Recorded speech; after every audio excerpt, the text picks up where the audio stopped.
This video is brought to you by John Robson Guitar Tuition. If you enjoy the content, please consider supporting the channel by enrolling on a course, purchasing some guitar lessons or a t-shirt, or you can join my Patreon. Now, on with the show.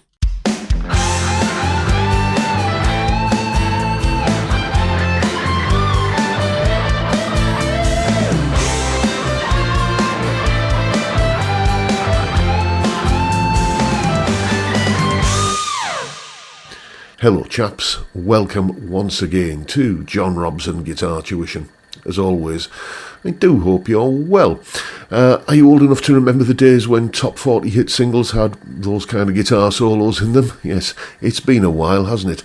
That was the solo from a song called 5705 by the band City Boy. Dates from about, I think, 1978 or 79, late 78, possibly early 79, that kind of period. And the chap in the foreground there with, is it a white Yamaha SG? If anyone can tell me what that guitar is, I'd love to know. It looks like a Yamaha SG, but I don't think it is. Anyway, that's Mike Slamer, and he played the original version of the solo that I've just had an attempt at there. I mistakenly wrote City Boy off as a bit of a one-hit wonder, but I've since found out I'm wrong. I was talking about them on last week's Top 5 Tuesday slot, and it turns out they've got quite the discography, which I'm enjoying checking out on Spotify. But I think 5705 was their only foray into the singles charts, which I suppose is why I thought them as a one-hit wonder. Anyway, you've heard the solo. Let's take a little bit of a look at what's going on in the solo. Solo explanation. Okay, then beginning as always with the chord sequence we're playing over. We're in A minor here. Chords we're using are F to G to A minor. We go through that little passage twice, and then we go to a C chord, the relative major, and we have a borrowed chord here, a B flat chord. Essentially what I mean by a borrowed chord is all of these chords are coming from the key of C major, apart from the B flat chord. That can be said to be coming from the related key of F major. If you want to know what's going on there, just if you just do this basically, that little kind of 1-4-5 thing there, if you're in the key of C, you can borrow chords from the key of F and the key of G. That's how it works. Anyway, so we have the C to a B flat to an A minor to a G, all for half a bar each, and then an F chord for a full bar, and then that big sort of build up on the G chord as the solo ends. So what we're playing over the top of this is the A minor pentatonic, up here at the 17th fret, position 1 of A minor pentatonic.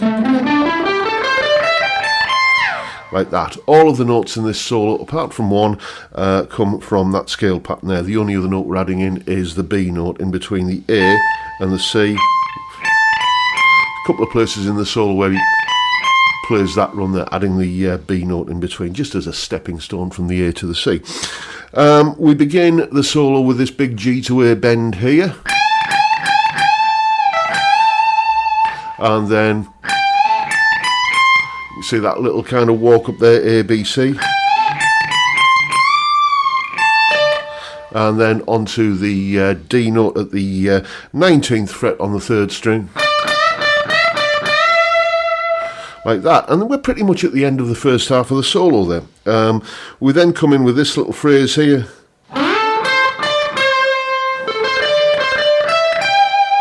Just playing that little section of A minor pentatonic very effectively. It's a little more than just a walk up the scale, but it works. And then what we got after that?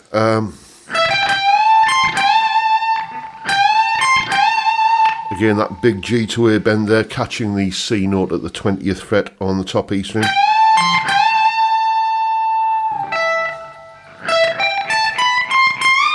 And then finishing with this note, this kind of walk up here. Again, you can see we're using the B note at the 19th fret. Like that. And this note here, this C up to D bend, is possibly chosen because it coincides with one of the notes in the G chord there, the 5th of that chord. Who knows, maybe it was just it just sounded like a good idea to kind of do that ascending run at the end of the solo. Nice little touch that. the highest note in the solo kind of towards the end or right at the very end. It's a very effective technique. So there you go. It's a really, really effective little solo, this. I've been thinking about doing this solo analysis for a while, but now I've finally got round to it. Great example of what can be done with a very, very simple pentatonic over the right chord sequence. And, well, now you know what to do. Go away and have some fun with it. And as always, you'll find a full tab for the solo in both Guitar Pro and PDF formats, along with a clip of me playing it, that explanation you've just seen there, and a jam track to play along with. All of that is up on my Patreon page. There's the address, link in the description, as I'm sure you know by now. $3 or £2.50 a month gets you access to all of these additional goodies that go along with these YouTube videos. A massive, massive thank you to everybody who supports me in that or any of the other ways, all of which are linked down below. And that is very much the video for today, folks. I hope you've enjoyed what you've seen, and if that's the case, please hit the subscribe button and the notification bell if you haven't already done so. And why not drop me a like as well while you're at it. Don't forget the live stream every Friday, 5 p.m. UK time. We drink beer and talk about music and guitars and many, many, many other things. It's a great way to kick off the weekend. I'd love to see you there if you can make it. But for now, I'll bid you all a good day and say thank you so much for watching. Thank you for your time. Look after yourselves, folks. Stay well, stay safe, and above all, stay sane. Bye for now.